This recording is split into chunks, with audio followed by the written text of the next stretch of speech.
சாப்பாட்டுக்கு ஒரு தனி ருசி. திண்டுக்கல் பிரியாணிக்கு கத்திரி தொக்கு இருக்கு, தென்காசி பரோட்டாக்கு சிக்கன் கறி இருக்கு. அம்மாவின் வாசம் உண்டு வேப்பம்பூ குழம்புக்கு, அவதானே ஊட்டி தந்தாய நிலவுக்கு.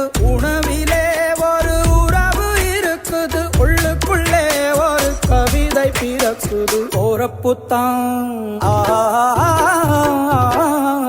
அத நினைச்சுத்தான் இந்த போறப்புத்தான் நல்லா ருசிச்சு சாப்பிட கிடைச்சது.